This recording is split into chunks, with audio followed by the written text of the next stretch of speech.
नमस्कार दोस्तों, आपको रोहन क्लास में आपका स्वागत है। जैसे कि आरआरबी एएलपी टेक्नीशियन 2018 में पूछा गया क्वेश्चन साइंस का हम डिस्कशन करवा रहे हैं, जिसका आज है 20 अगस्त के फर्स्ट शिफ्ट का क्वेश्चन है साइंस, जिसको में 20 क्वेश्चन रहेगा उसका हम डिस्कशन कराएंगे। इससे पहले हम 15 सेट करवा चुके हैं, जाके आप प्ले लिस्ट में जाके आप देख सकते हैं। चलिएगा, पहला क्वेश्चन है, देखिएगा, बहुत अच्छी क्वेश्चन है। विद्युत चालक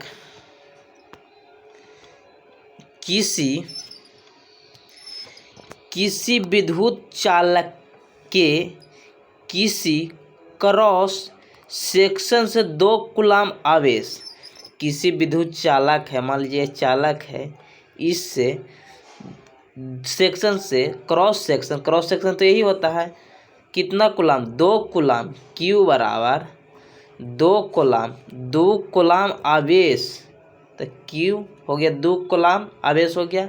कितना सेकंड में, टी, 1 सेकंड में प्रभावित होती है, तो उसमें करंट का मान कितना होगा, मतलब आई कितना होगा। तो आप जानते हैं कि क्यू बराबर आई टी होता है और एक होता है क्यू बराबर एन ई।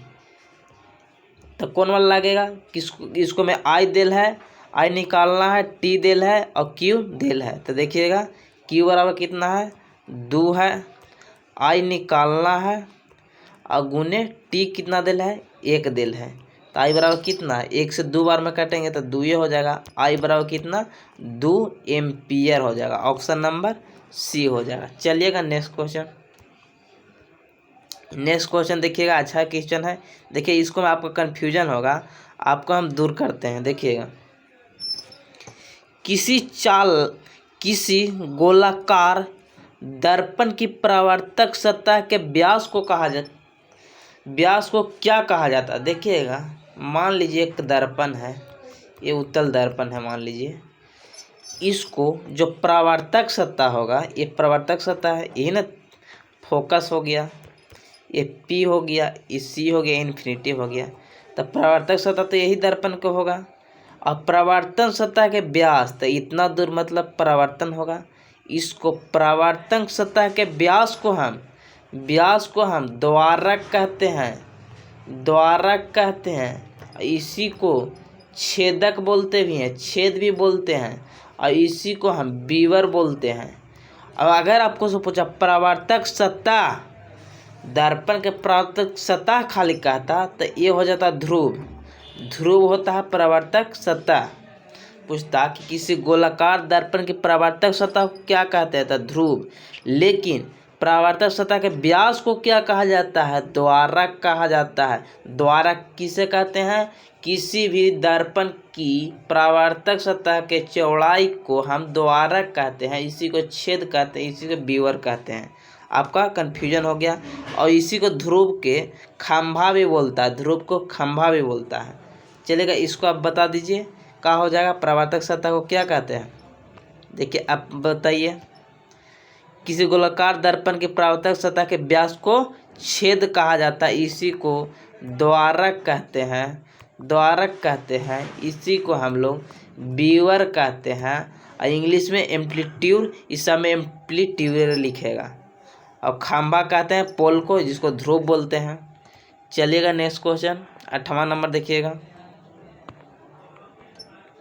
एक क्वेश्चन के साथ कम से कम 2-3 तो जरूर मिलेगा। आप रेगुलर रहिएगा तो कम से कम 39 सेट है, उससे आपका कंट्रोल हो जाएगा सब क्वेश्चन। नाइट्रोजन के निम्न ऑक्साइड में से किसको लाइफिंग गैस के नाम से जाना जाता है। N2O को, ये तो छोटा क्वेश्चन था, याद करने वाला था। N2O को ज़्यादा अगर सूंघा दिया जाए तो बेहोश भी हो सकते हैं।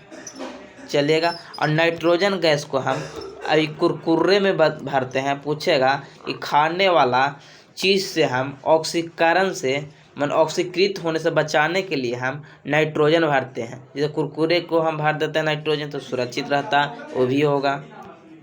चलिएगा नेक्स्ट क्वेश्चन देखिएगा।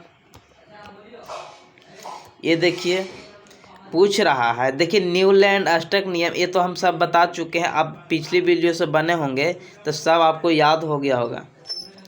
न्यूलैंड के न्यूलैंड के आवर्त सारणी की 10वां तत्व निम्नलिखित में से किसके जैसा होगा? न्यूलैंड ने कौन सा नियम दिया था? न्यूलैंड ने अष्टक नियम दिया था।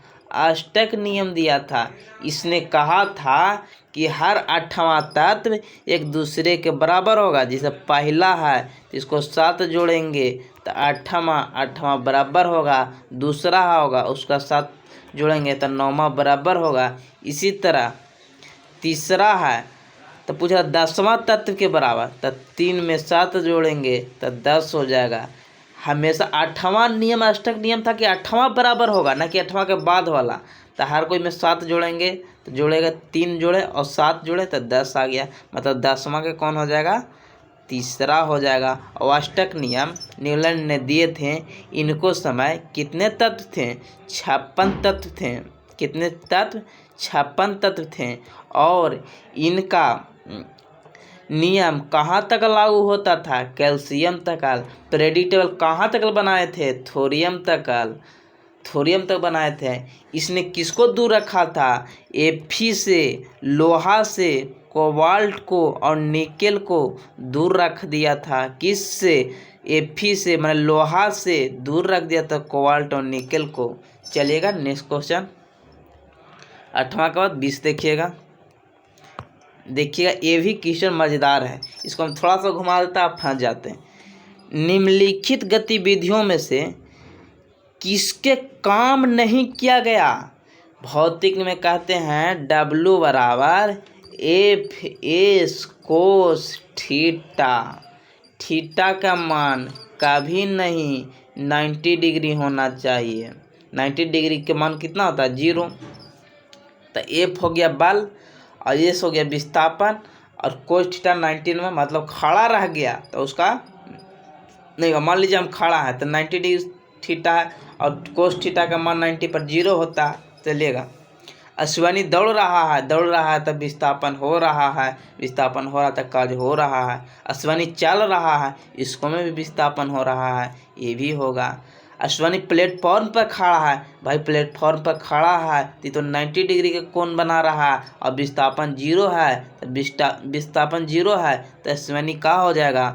काम नहीं होगा। ऑप्शन नंबर 3 हो जाएगा। अश्वनी बस में चढ़ रहा है, ये भी कार्य हो रहा, विस्थापन भी हो रहा। लेकिन अगर ये को लिख देता अश्वनी चल रहा है तो कभी कभी ये भी विस्थापन 0 हो जाता है, क्योंकि खड़ा रहता है, विस्थापन चल रहा, ये भी कभी कभी हो जाता है। ये नहीं रहता तो सेकेंड आंसर ये हो जाता चल रहा है। पहला ऑप्शन कौन होगा? अश्वनी प्लेटफॉर्म पर खड़ा है, बिल्कुल सही है, क्योंकि थीटा का मान 0 है और विस्थापन भी 0 है। पहले तो विस्थापन 0 है, थीटा का मान तो हटाइए ना। चलिएगा नेक्स्ट क्वेश्चन 24 नंबर देखिएगा। बोल रहा है, देख लीजिए बेबी के बेस क्वेश्चन है, देखिएगा। खाने का नमक NaCl किसके बना होता है? तो जानते हैं आप कि परवल आम्ल मतलब मजबूत आम्ल, प्लस बेबी मतलब क्षार, परवल क्षार को मिलाने से लवण और जल बनता है परवल के साथ। तो कौन सा होगा? एक मजबूत आम्ल और एक मजबूत क्षार को मिलाने से नमक बनता है। ऑप्शन नंबर ए हो जाएगा, लवण और जल बनता है। चलिएगा नेक्स्ट क्वेश्चन 26 नंबर देखिएगा। एक तत्व का परमाणु भार W है। एक तत्व का परमाणु भार W है। परमाणु भार कुछ है, W है। और प्रोटॉन की संख्या, परमाणु संख्या मतलब परमाणु संख्या कितना है? N है। तो इसमें परमाणु के केंद्र में प्रोटॉन की संख्या कितने होंगे? तो आप जानते हैं प्रोटॉन की संख्या का है, एक लिख देते हैं। प्रोटॉन की संख्या का है या परमाणु संख्या का है या इलेक्ट्रॉन की संख्या का है? परमाणु संख्या का है, परमाणु संख्या का है, इलेक्ट्रॉन की संख्या का है और प्रोटॉन की संख्या का है, सब बराबर होता है। बाकी इलेक्ट्रॉन पर भरोसा नहीं, कभी खो देगा तो कम बेसी होगा, लेकिन प्रोटॉन की संख्या और परमाणु संख्या हमेशा बराबर होगा। तो परमाणु संख्या बराबर n है तो न्यूट्रॉन प्रोटॉन की भी संख्या n हो जाएगा। ऑप्शन नंबर 4 हो जाएगा। अब परमाणु भार W माइनस n घटाएंगे, परमाणु भार माइनस परमाणु संख्या घटाएंगे तो न्यूट्रॉन की संख्या आएगा, न्यूट्रॉन की संख्या आएगा। चलिएगा नेक्स्ट क्वेश्चन 32 नंबर देखिएगा।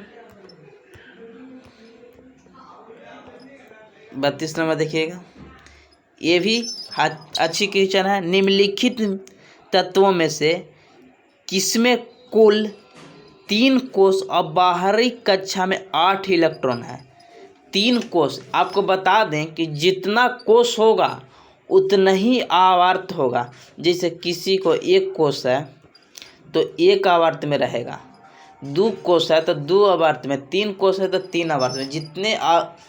जितने कोष की संख्या उतने आवर्त की संख्या होती है। तब पूछ रहा 3 कोष, तो 3 कोष कौन हो जाएगा?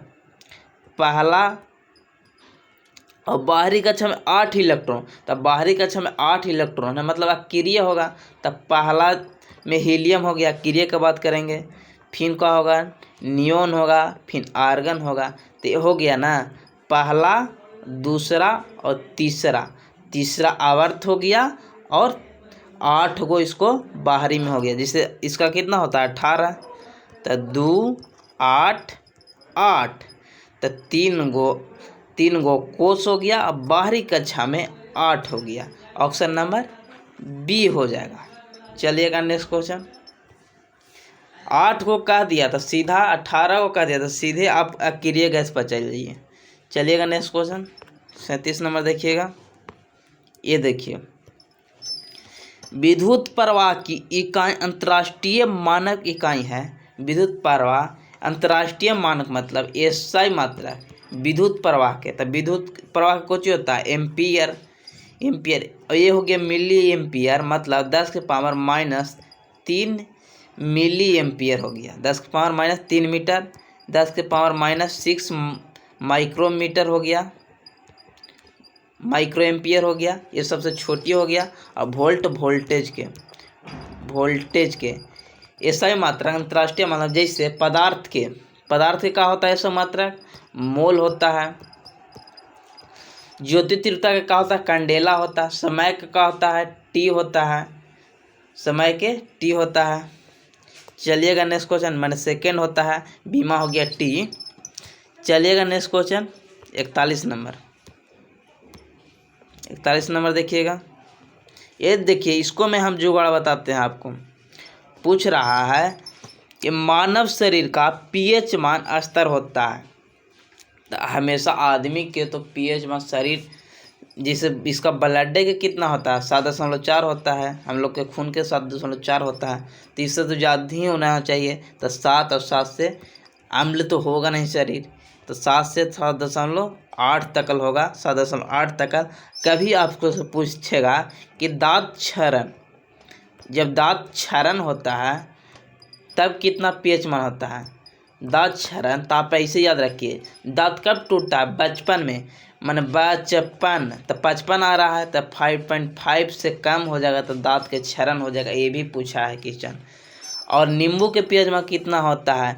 तो आप जानते हैं, गाना एक आया था, 4 गो नींबुआ लटकाला चोटी में, मतलब 2.4 होता है नींबू के। ये सब याद रखिएगा। चलेगा नेक्स्ट क्वेश्चन 43 नंबर देखिएगा। 43 नंबर देखिएगा। ये देखिएगा, मस्तिष्क से आ गया। मनुष्यों में अनैच्छिक क्रियाओं जैसे रक्तदाब, लार, उल्टी इस प्रकार नियंत्रण किससे किया जाता है? रक्तदाब हो गया, श्वसन हो गया, लार हो गया, उल्टी, इससे आपको नियंत्रण नहीं करता है। अनैच्छिक क्रिया मतलब जिसको पर आपको नियंत्रण नहीं रहता। हृदय का धड़कन आप रोक लीजिएगा चल ही जाइएगा। जिसे श्वसन आप भी न रोकिएगा, उसको भी न रोकिएगा। जो अनैच्छिक क्रिया जो हमारा अनुसार नहीं चलेगा, हम रोकेंगे तो नहीं रुकेगा, तो कौन हो जाएगा? इसका कौन नियंत्रण करता है? मेडुला करता है, मेडुला।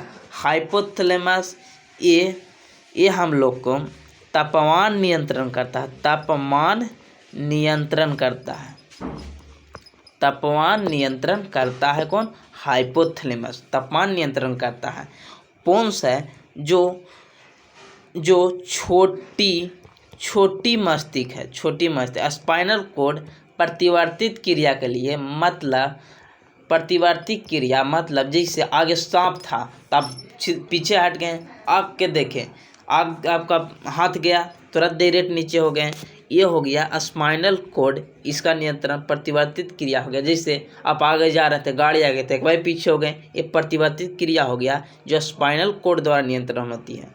और ये हो गया हाइपोथैलेमस ताप नियंत्रण। भूख प्यास, आप बोलते हैं, गाना आया था कि भूख न प्यास है, तो भूख न प्यास है तो हाइपोथैलेमस खराब है, प्यार थोड़ी है, हाइपोथैलेमस खराब है। ये भूख के लिए और प्यास के लिए कौन है? हाइपोथैलेमस। भूख न प्यास है, हाइपोथैलेमस खराब है, समझे? 43 के बाद देखिएगा 50 नंबर। आपको जहाँ तक हमारा जुगाड़ लगेगा वहाँ तक हम जुगाड़ लगा के आपको याद करवा देंगे। चलिएगा नेक्स्ट क्वेश्चन, कोशिश करेंगे, वादा तो नहीं करेंगे। मान लें एक काल्पनिक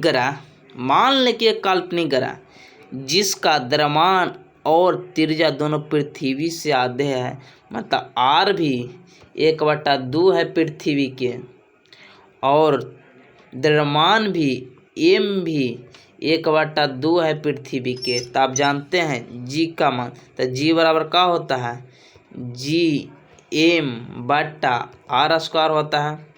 तो इसका आधा कर रहा है तो g हो गया, m के आधा m/2 हो गया, और नीचे r के, तो r के आधा कुछ r/2 के होल स्क्वायर हो जाएगा। तो कितना हो गया? ये 4 ऊपर चल जाएगा, g हो गया m गुने 1/2 हो गया, ये 4 हो गया, और नीचे r² हो गया। इसको काटिएगा तो 2 बार में, तो कितना हो गया? 2g हो जाएगा। काटिएगा तो कितना हो जाएगा? 2g। ऑप्शन नंबर सी हो जाएगा 2g। इसको ऊपर बैठाइए अच्छा से, आप यहाँ पर गुना करने में थोड़ा 2 हो गया, तो 2 आप समझिए, ना तो इसको नियम से बैठाइएगा। चलेगा नेक्स्ट क्वेश्चन 50 के बाद 51 नंबर देखिएगा। किसी संकुचित स्प्रिंग मतलब दावा हुआ स्प्रिंग के समान लंबाई के स्प्रिंग से अधिक उच्च ऊर्जा होगी, क्योंकि स्प्रिंग में संकुचित होने पर कोई चीज़ के हम तान कर रख दिए तो उसको में स्थित ऊर्जा होता है। जैसे तना हुआ इंधनुष, उसको में कौन सा स्थित ऊर्जा? उठा हुआ हथौड़ा में कौन सा स्थित ऊर्जा? इसको होता है स्प्रिंग के लिए एक स्पेशल फॉर्मूला, T बराबर होता है 2π√m/k। पूछेगा कि स्थित ऊर्जा, इसको में समय, इसका पूछेगा स्प्रिंग बराबर 2πm/k होता है।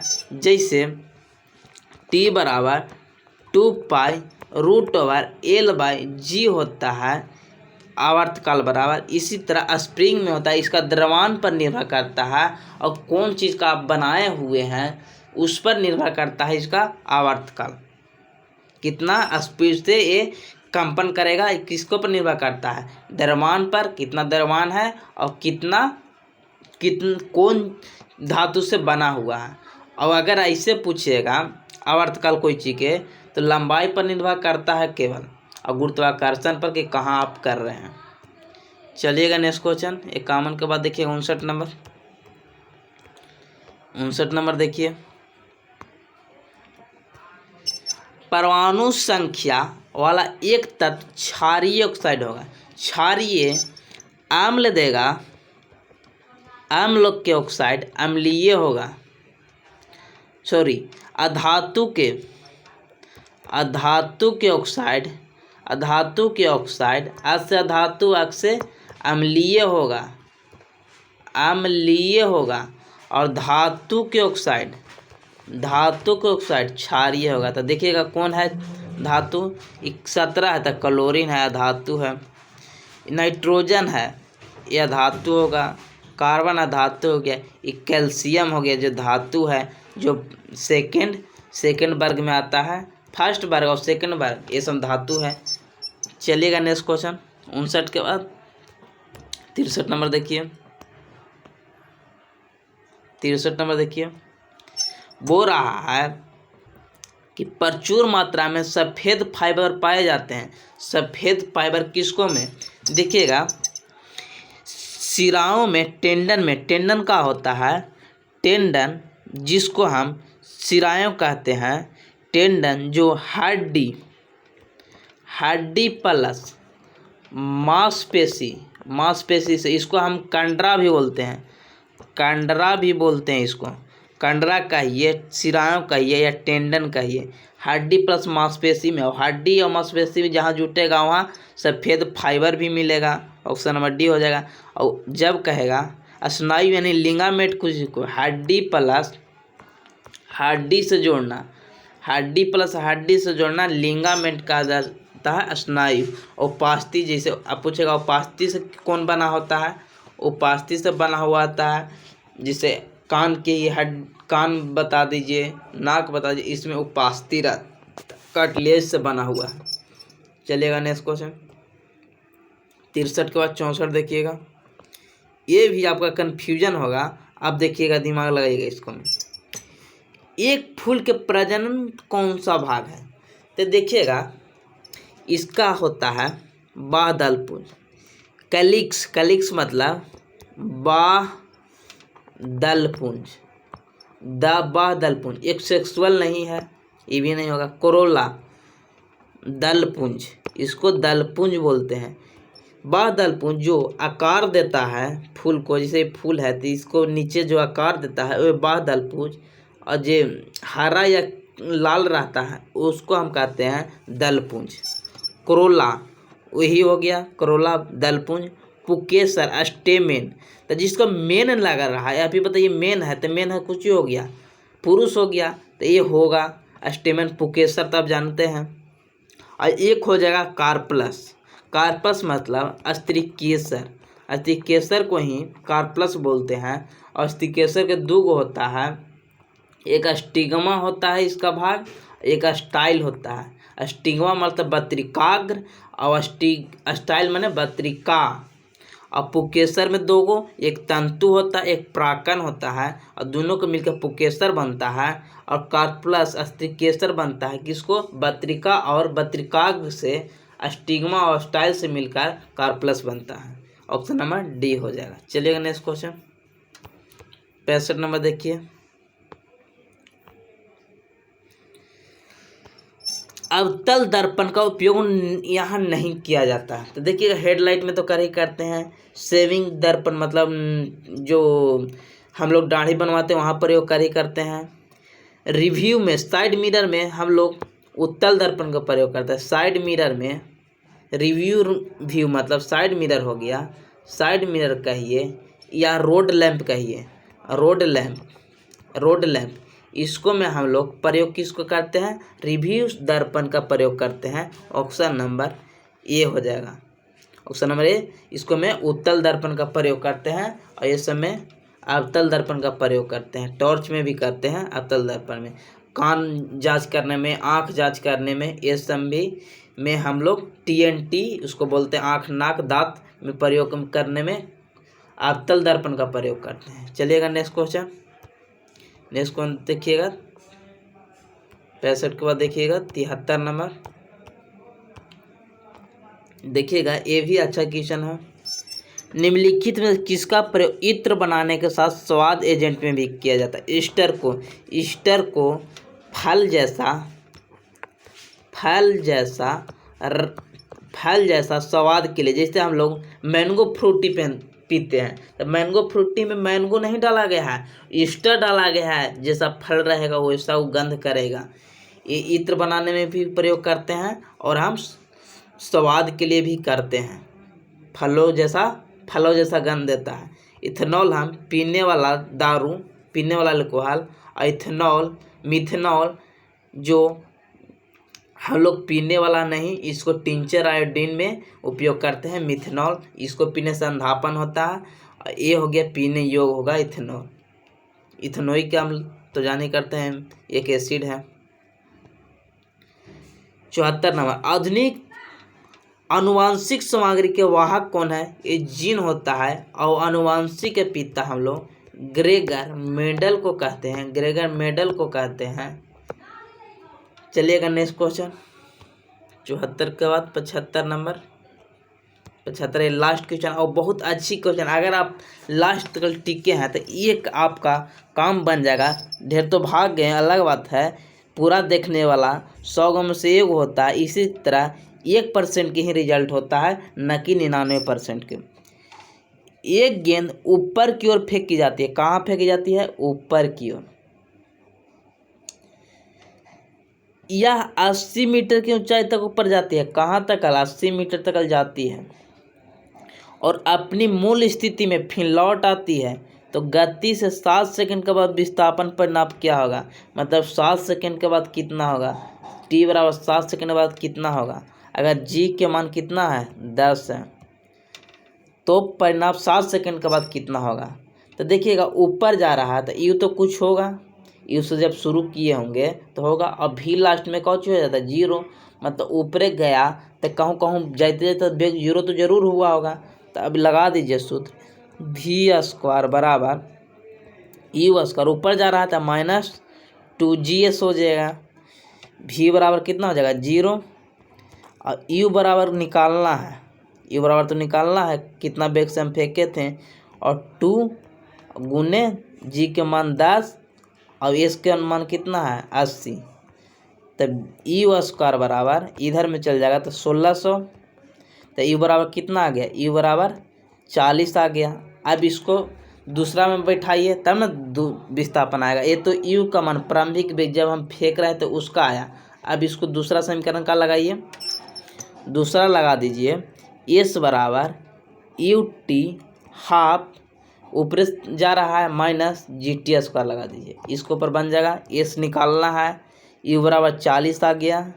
t कितना है? 7 सेकेंड, 7 सेकेंड के लिए 1/2, g कितना है? 10 और 7 7 49, समय 49। इसको काटिएगा तो 5 बार में तो कितना आ गया? s बराबर 280 माइनस कितना आ गया? 39 पचे कितना? 245 आ जाएगा। 245, 490 है तो 400 का था 200 और 90 के 45, 245। s बराबर कितना आ गया? 35, यानी ऑप्शन नंबर डी। अगर आप लास्ट तक बने तो एक आप सीख के गए गारंटी के साथ। कोई नहीं, क्लास में मात्र 10% लड़का ही बनाता है इसका। चलिएगा, जय हिंद, जय हिंद। आप सब्सक्राइब कीजिए, लाइक कीजिए और शेयर कीजिए और अपना दोस्त के भी बताइए। जय हिंद, जय भारत। आपको हम बता दें कि 5 क्वेश्चन पर डे हम इंजीनियरिंग ड्राइंग के स्टार्ट करने वाला है। आप कमेंट बताइए क्या करना चाहिए, उसको डिटेल एक्सप्लेनेशन के साथ। अगर आप नहीं पढ़े हैं फिर भी आपको याद हो जाएगा। चलिएगा, जय हिंद, जय भारत। सब्सक्राइब कीजिए, लाइक कीजिए और शेयर कीजिए।